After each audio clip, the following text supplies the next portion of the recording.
আজকের গুরুত্বপূর্ণ আঞ্চলিক সংবাদে সবাইকে জানাই স্বাগতম। আজ 1 সেপ্টেম্বর সোমবার। আজকের সন্ধ্যার বিশেষ বিশেষ খবর হলো, আজ পাতারকান্দিতে মুখ্যমন্ত্রীর হাত ধরে মুখ্যমন্ত্রী মহিলা উদ্যমিতা অভিযানের সূচনা। 16,000 মহিলার অ্যাকাউন্টে 10,000 করে। শিলচর মেডিকেলের মেডিসিন ওয়ার্ডে ঘুরছে না ফ্যান, রোগীদের চরম দুর্ভোগ, দৃষ্টি আকর্ষণ। আফগানিস্তান জুড়ে মৃত্যু মিছিল, শক্তিশালী ভূকম্পে মৃতের সংখ্যা 600 পার। বিহারে ভোটার তালিকা সংশোধন নিয়ে বিশ্বাসের অভাব বলল সুপ্রিম কোর্ট, রাজনৈতিক দলগুলিকে সক্রিয় হওয়ার নির্দেশ। সমস্ত জল্পনার অবসান, এক মঞ্চে মোদি, জিনপিং ও পুতিন। গ্যাসের দাম কমল আজ 1 টাকায় 50 টাকা। ভারতে পিটিয়ে মারা একটা নিয়ম হয়ে গিয়েছে, মন্দিরে খুনের ঘটনায় খুব উগরে দিলেন স্বরা ভাস্কর। উত্তরাখণ্ডে ফের ভূমিধস, পাহাড় থেকে পাথরের ছাঙ্গল পড়ে মৃত্যু 2 তীর্থযাত্রীর। পাতারকান্দির 18টি সড়কের জন্য 20 কোটি টাকা বরাদ্দ। শ্রীভূমিতে সরকারি হাসপাতালে রোগীকে মেয়াদ উত্তীর্ণ ওষুধ, সরব যুব কংগ্রেস। এবং সর্বশেষ খবরটি হলো, ভোটের আগেই গ্রিনফিল্ড বিমানবন্দরের ভিত্তিপ্রস্তর। এবারে শুনুন বিস্তারিত খবর। আফগানিস্তানে ভূমিকম্পে মৃতের সংখ্যা বেড়েই চলেছে। এ পর্যন্ত 610 জনের মৃত্যুর খবর মিলেছে, আহত 1300-রও বেশি মানুষ। রবিবার রাত 12টা 47 মিনিট নাগাদ হঠাৎই কম্পন অনুভূত হয়। রিখটার স্কেলে ভূমিকম্পের মাত্রা ছিল 6.0, যা আতঙ্ক ছড়িয়েছে আফগানিস্তানের পাশাপাশি পাকিস্তান ও ভারতের বেশ কিছু অঞ্চলেও। কুনার প্রদেশ সবচেয়ে বেশি ক্ষয়ক্ষতি হয়েছে। এদিকে আফগানিস্তানে ভূমিকম্পের জেরে পাকিস্তান ও উত্তর ভারতেও কম্পন অনুভূত হয়। দিল্লি ও সংলগ্ন এলাকাগুলিতে বেশ জোরালো কম্পন অনুভূত হয়েছে বলেই জানা গিয়েছে। বাড়িগুলি থরথর করে কাঁপতে শুরু করে বাসিন্দারা আতঙ্কে মধ্যরাতে রাস্তায় বেরিয়ে আসেন। পরবর্তী খবর, পুজোর আগে স্বস্তি, কমল বাণিজ্যিক এলপিজি সিলিন্ডারের দাম। 1 সেপ্টেম্বর অর্থাৎ আজ থেকেই গ্যাসের দাম 1 টাকায় 50 টাকা কমেছে। দেশের বিভিন্ন শহরে সিলিন্ডারের দাম 51.50 টাকা পর্যন্ত কমেছে। এবারও 19 কেজি বাণিজ্যিক এলপিজি সিলিন্ডারের দাম কমানো হয়েছে। পরবর্তী খবর, সমস্ত জল্পনার অবসান, এক মঞ্চে মোদি, জিনপিং ও পুতিন। ভারতের উপরে অন্যায়ভাবে 50% শুল্ক চাপানো নিয়ে আগেই আমেরিকাকে কটাক্ষ করেছিল চীন ও রাশিয়া। এদিকে আমেরিকার আপিল আদালত ট্রাম্পের বেশিরভাগ শুল্ক নীতির বৈধতা নিয়ে প্রশ্ন তুলেছে। এই পরিস্থিতির মধ্যে শনিবার চীনে পা রাখেন প্রধানমন্ত্রী নরেন্দ্র মোদি। আজ হয়েছে সাংহাই কোঅপারেশন অর্গানাইজেশনের বৈঠক। তার আগে রবিবার চীনা প্রেসিডেন্ট শি জিনপিং ও ভারতীয় প্রধানমন্ত্রী নরেন্দ্র মোদীর মধ্যে প্রায় ঘণ্টাখানেক বৈঠক হয়। আগামী বছর ভারতে আয়োজিত হবে ব্রিক্স সম্মেলন। ওই বৈঠকে জিনপিংকে সেই সম্মেলনে অংশ নেওয়ার জন্য আমন্ত্রণ জানান মোদি। আবার একই দিনে চীনে পা রাখেন রুশ প্রেসিডেন্ট ভ্লাদিমির পুতিন। চীনে পা দিয়ে তিনি আমেরিকার বিরুদ্ধে ব্রিক্স গোষ্ঠীকে একজোট হয়ে লড়াই করার বার্তা দেন। চীনের মাটিতে পা দিয়েই পুতিন তার মুড কেমন তা বুঝিয়ে দিয়েছেন। চীন ও ভারতের উপরে ট্রাম্পের চাপানো শুল্ক নীতির সমালোচনাও করতে দেখা গিয়েছে তাকে। পুতিন বলেন, ব্রিক্সকে শক্তিশালী করতে এবং বিশ্বের কাছে নতুন এক বিকল্প তুলে ধরার জন্য আমরা একযোগে কাজ করছি। আমাদের লক্ষ্য সদস্য দেশগুলির জন্য অর্থনৈতিক সুযোগ বৃদ্ধি করার পাশাপাশি কৌশলগত ক্ষেত্রে অংশীদারিত্বের জন্য সাধারণ প্ল্যাটফর্ম তৈরি করা। ব্রিক্স এখন কেবল একটি সংস্থা নয়, বরং বিশ্বব্যাপী বিভিন্ন চ্যালেঞ্জের সমাধান খুঁজে বের করার প্ল্যাটফর্ম হয়ে উঠেছে। পরবর্তী খবর, উত্তরাখণ্ডে ফের ভূমিধস, পাহাড় থেকে পাথরের ছাঙ্গল পড়ে মৃত্যু 2 তীর্থযাত্রীর। টানা বৃষ্টিতে বিপর্যস্ত উত্তরাখণ্ড। বৃষ্টির মাঝে কেদারনাথ জাতীয় সড়কে নামল ধস। গাড়ির উপর ভেঙে পড়ল পাথরের ছাঙ্গল। দুর্ঘটনার জেরে ঘটনাস্থলেই প্রাণ হারালেন 2 তীর্থযাত্রী। আহত আরও 6 জন, তাদের মধ্যে 2 জনের অবস্থা আশঙ্কাজনক। জানা গিয়েছে আজ সকাল 7টা নাগাদ সুনপ্রয়াণ এবং গৌরীকুণ্ডের মাঝে মুন্ডকটিয়া এই ঘটনা ঘটেছে। কেদারনাথে যাওয়ার পথে মারা যান রীতা ও চন্দ্র সিং নামে 2 বাসিন্দা। তারা উত্তরকাশীর বারাকুটের বাসিন্দা। পরবর্তী খবর, আমাদের সমাজ দানব হয়ে গিয়েছে। দিল্লির মন্দিরে সেবাদার হত্যাকাণ্ডের তীব্র নিন্দা সরাবাস করেন। দিল্লির কালকাজি মন্দিরে মর্মান্তিক হত্যাকাণ্ডের ঘটনা ঘটেছে।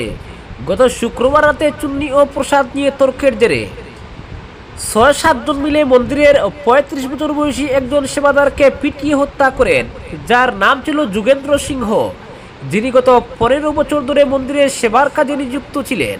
তিনি তার বড় ভাই কৌশল সিংহের সঙ্গে মন্দিরের ধর্মশালায় থাকতেন। শনিবার এই নৃশংস হত্যাকাণ্ডের একটি ভিডিও ভাইরাল হয়, যেখানে দেখা যায় অভিযুক্তরা লাঠি ও রড দিয়ে সেবাদারকে ব্যাপক মারধর করছেন। তার মাথা, বুক ও শরীরের একাধিক অংশে আঘাত লাগে। ভিডিওটি সোশ্যাল মিডিয়ায় ভাইরাল হওয়ার পর থেকেই তোলপাড় শুরু হয়েছে।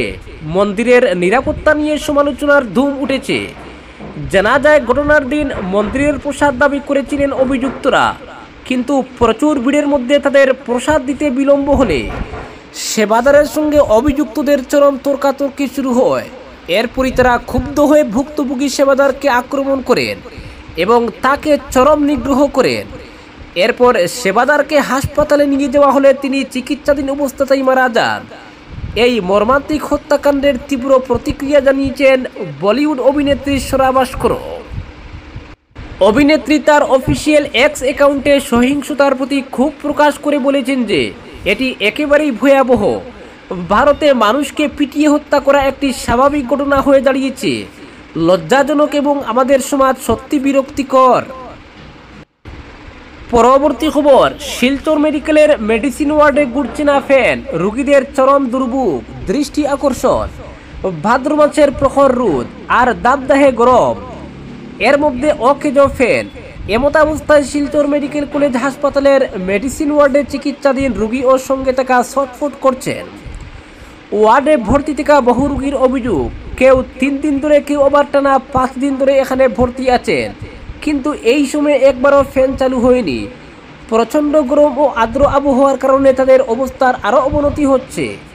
রোগীদের অভিযোগ, কর্তব্যরত চিকিৎসক ও নার্সদের বারবার জানালেও তারা স্পষ্ট ভাষায় জানিয়েছেন এ বিষয়ে তাদের কিছু করার নেই, তাদের এখতিয়ারে নয়। এতে হতাশার চাপ পরিলক্ষিত হয় রোগীদের মধ্যে। তাদের বক্তব্য অনুযায়ী এ বিষয়ে হাসপাতালের সুপারিনটেন্ডেন্টের কাছে অভিযোগ করতে বলা হয়। অভিযোগকারীরা বলেন, এক অদ্ভুত পরিস্থিতির মধ্যে রয়েছেন। গরমে প্রায় শ্বাসরুদ্ধকর অবস্থা তাদের। তবে ভুক্তভোগীরা দ্রুত সমস্যার সমাধান দাবি করেছেন এবং সুপারিনটেন্ডেন্টের জরুরি হস্তক্ষেপ কামনা করেছেন।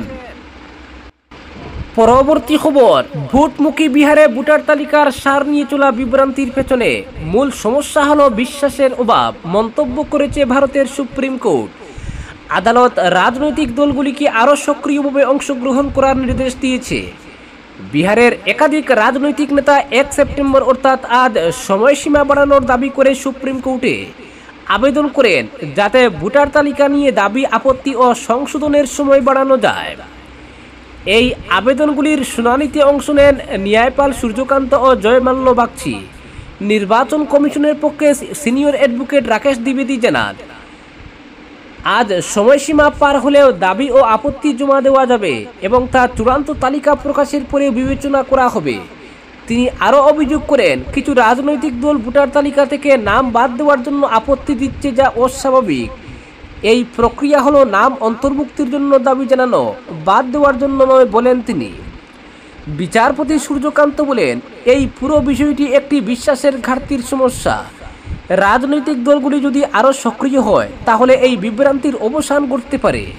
তিনি আরও বলেন, এই গ্যাপ দূর করতে জেলা আইনি পরিষেবা কর্তৃপক্ষ এর মাধ্যমে প্যারালিগ্যাল স্বেচ্ছাসেবকদের নিয়োগ করা যেতে পারে, যারা ভোটার এবং রাজনৈতিক দলগুলিকে অনলাইন আবেদনপত্র জমা দিতে সাহায্য করবেন।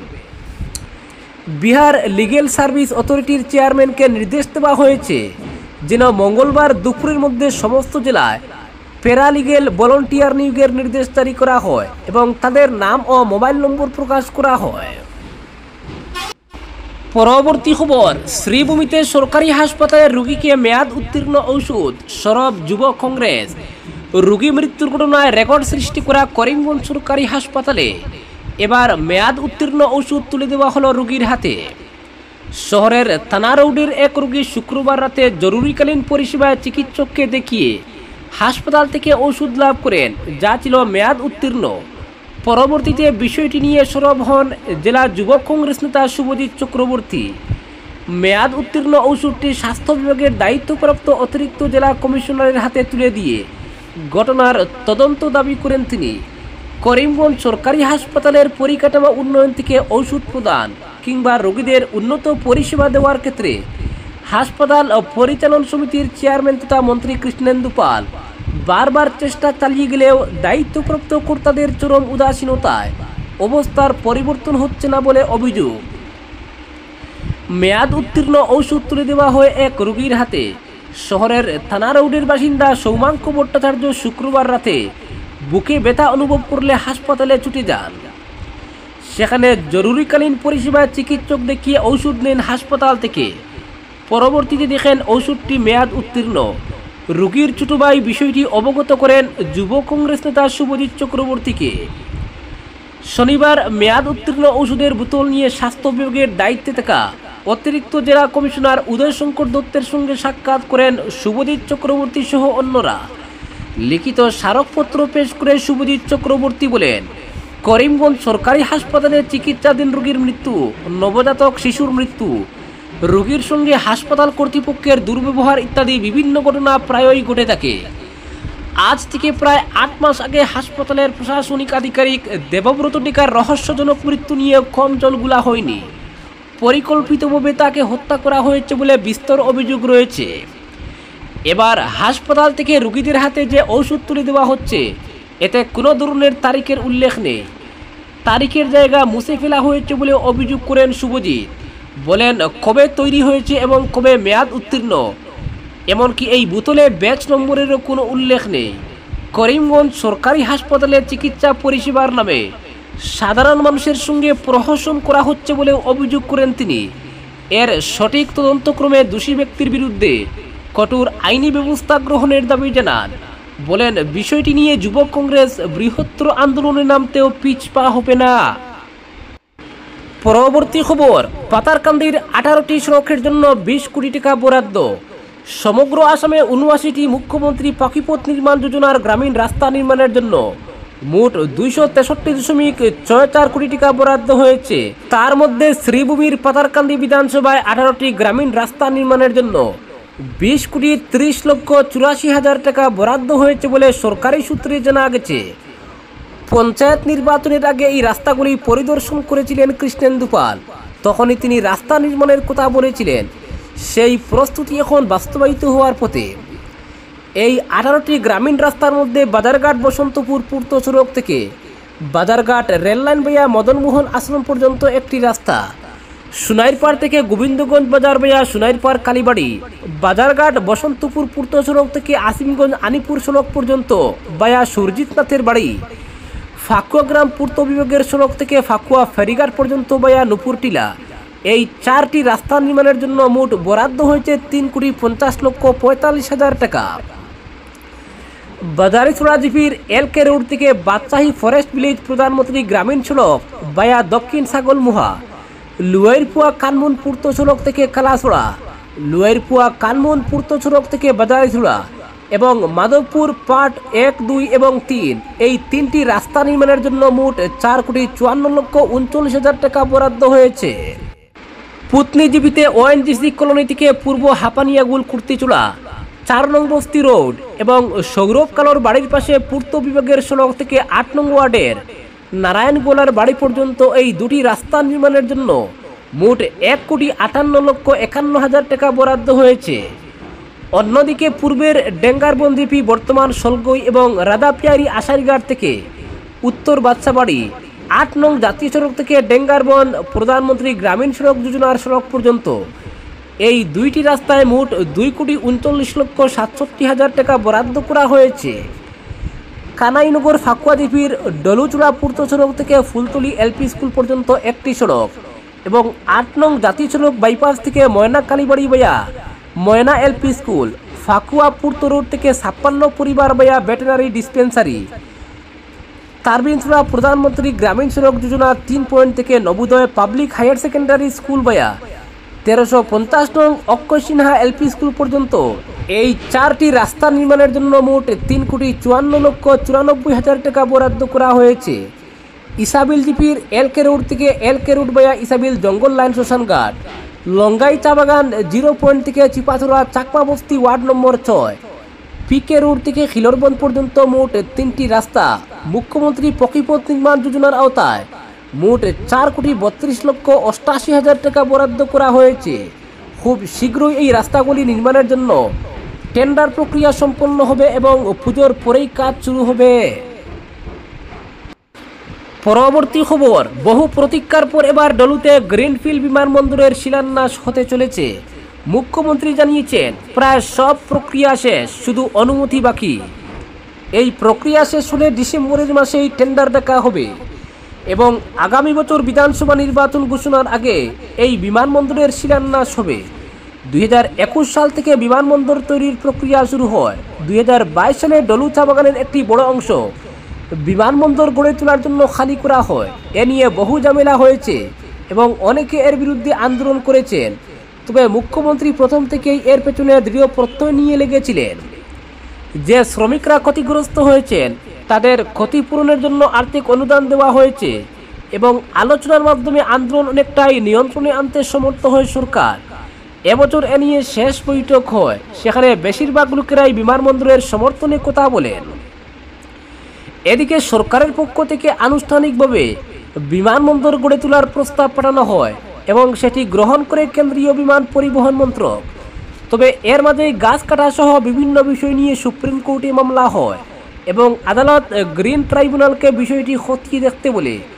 মুখ্যমন্ত্রী জানিয়েছেন গ্রিন ট্রাইব্যুনালের প্রক্রিয়া শীঘ্রই শেষ হবে। তারা আশাবাদী ডিসেম্বর মাসে টেন্ডার ডাকার মতো পরিস্থিতি গড়ে উঠবে। তিনি বলেন এই বিমানবন্দর বরাক উপত্যকার লোকদের স্বপ্ন এবং এটি পূরণ হতে চলেছে। ডিসেম্বরে টেন্ডার ডাকা হলে কিছুদিনের মধ্যেই বাকি প্রক্রিয়াও সম্পন্ন হবে। আমি আশাবাদী বিধানসভা নির্বাচন ঘোষণার আগেই আমরা এই প্রকল্পের শিলান্যাস করব। মহাসড়ক নিয়ে মুখ্যমন্ত্রী বলেন, বহু বাধা কাটিয়ে আমরা মহাসড়কের কাজ এখন প্রায় শেষ পর্যায়ে নিয়ে এসেছি। তবে প্রকৃতির বিরুদ্ধে লড়াই করার ক্ষমতা আমাদের নেই। আমরা কেউ ভগবান নই। যদি পাহাড় ভেঙে পড়ে যায় আমাদের কিছু করার থাকে না। আমরা অত্যাধুনিক প্রযুক্তি ব্যবহার করে বিভিন্ন জায়গায় এলিভেটেড রোড বানিয়ে মহাসড়কের কাজ শেষ করছি। যদি সব ঠিকঠাক থাকে তাহলে আর বেশি দিন লাগবে না এই সড়ক নির্মাণ হতে। আজকের বিশেষ সংবাদ এখানেই সমাপ্ত।